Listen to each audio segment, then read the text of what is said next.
Showcasing Scotland is really about building our global reputation. We think we have a world-class farming, fishing, food and drink section in Scotland, and this is really about telling the world, bringing buyers from around the world across the UK and doing business. We've seen this evolve from really quite small beginnings in 2014 to what we have today, which would be one of the largest, as far as we know, examples of this way of doing business anywhere in the world, because what happens here connects a large number of our producers with 150 or so buyers from all over the world. So you get 20 minutes of somebody's exclusive attention, and so you really get to find out information about the market that you're talking to, and find out bits and pieces that you wouldn't have been able to access without lots of internet researching.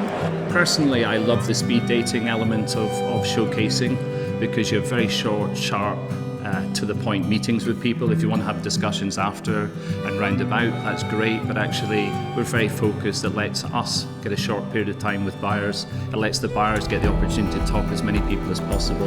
This event can be transformational for businesses. You could be one order away from suddenly multiplying the capacity of your business and the sales you're doing both in Scotland, across the rest of the UK and overseas, and being able to provide this kind of opportunity on a plate for companies is incredible, and something we probably didn't even dream of doing just a few years ago. So Showcasing Scotland for Stoats has been brilliant. We attended 2 years ago and we had a great opportunity to meet some new customers.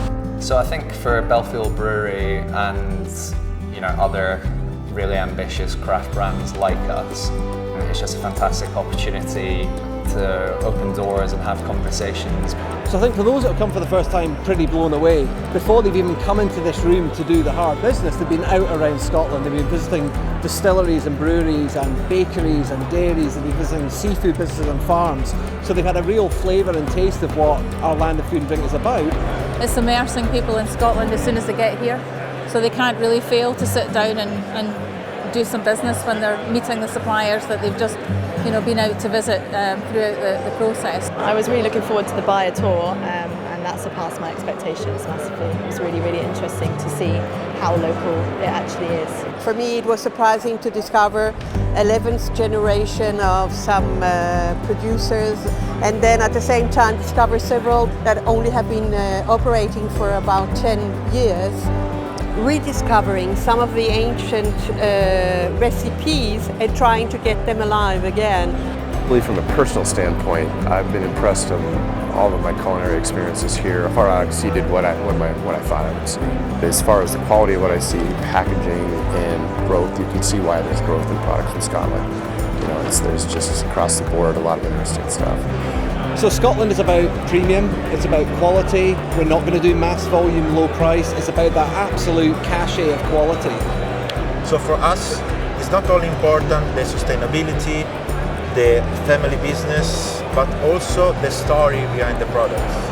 We like to find the good compromise between artisanal family business and can provide us that we are a company and in the listed market. So it's always a compromise between these interests.